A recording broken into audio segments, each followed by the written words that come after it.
Alright guys, so today I went to a screening for the new movie Atomic Blonde.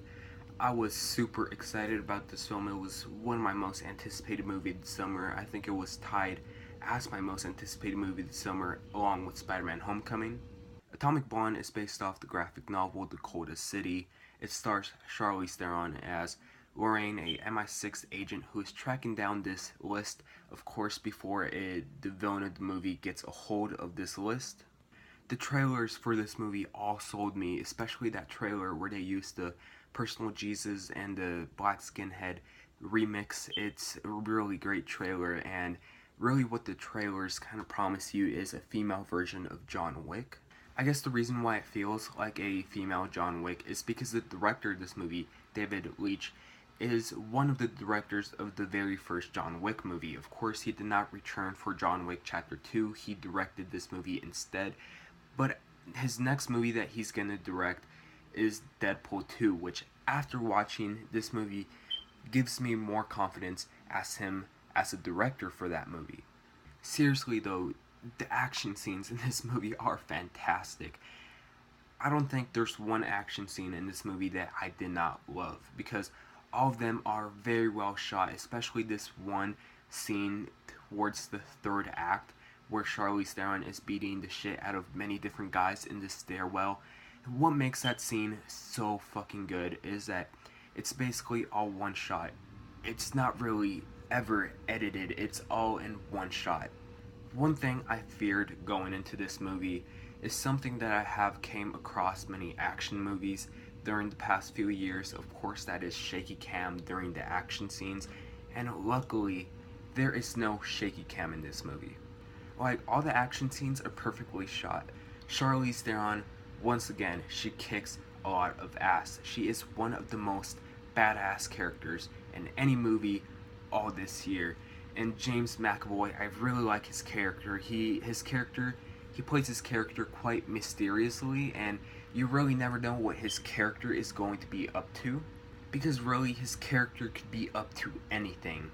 And Sofia Boutella as a French agent in this movie who kind of forms a relationship with Charlize Theron in this movie. If you've seen the trailers, we all know what happens between both of them, but she's really more of one of those motivational characters to the main character.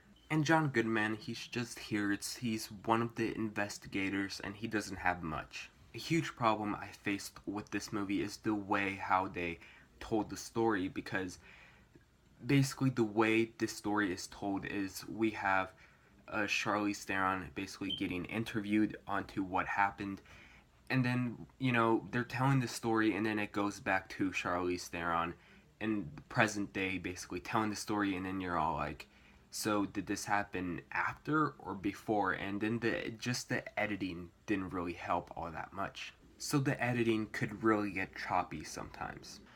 Another problem I have with this movie is that sometimes it could get quite convoluted with its storytelling, because it's telling you this one storyline and then they're like, but wait, this also happened. And now you're keeping up with 2 or 3 storylines at the same time, and it just gets very hard to follow because the movie explains these storylines in a very odd way where it just kind of gets hard to follow, and even if you're just distracted for a split second, you're lost during this movie. And I know this because this happened to me during the screening of this movie, because every movie you watch in theaters now, you have to have that one douchebag that opens up their candy wrapper very loud. So if you're one of those people, please do not do it during this film, or any film in general. Do not ruin the experience for those around you. One thing I noticed about this movie is how it has its own style. So whenever you're outdoors or inside a building, it's kind of all gloomy. It has that very dark look to it, And whenever you're in a, in a bar or in a club or inside Charlize Theron's room, it's all very neon like. So you have those very neon colors like purple and bright pink and all that. Another thing I love about this movie, aside from the action scenes, of course, is the soundtrack. Every track that they use for this movie, it's used in the right moment of the film, and it's not randomly put in there just to put music, because they use this music very well, almost like Baby Driver does. This movie utilizes music at its best potential. Of course, we have some of that 80s pop music, and I recognize most of the songs in this movie because my dad listens to that type of music sometimes on the radio, and it's really nice to hear that type of music in this movie. But like they mention a lot in this movie takes place after the Cold War, and around the time when the Berlin Wall was still up, and of course they were about to collapse it. So that was all around the 80s, so they have to maintain that 80s feel to this movie and give you that 80s soundtrack. Oh, and if you haven't noticed, this movie gets very violent and very gory around the second act, so if you're not a big fan of blood, be prepared for this movie. Overall, guys, I like this movie as much as the first John Wick, and I think that this movie is a better movie than John Wick Chapter 2, even though I do have those problems with the storytelling. I had a ton of fun. I had a blast with this film, especially those action scenes and the soundtrack and the very stylish look and everything to it. And that's why I'm going to say that this movie is definitely full price worthy. That's why I'm going to give Atomic Blonde a A-. This movie is definitely not for everyone. It has a target audience for those who enjoy action movies, like both John Wick movies. So if you like those type of action movies, I would definitely recommend seeing this movie in theaters.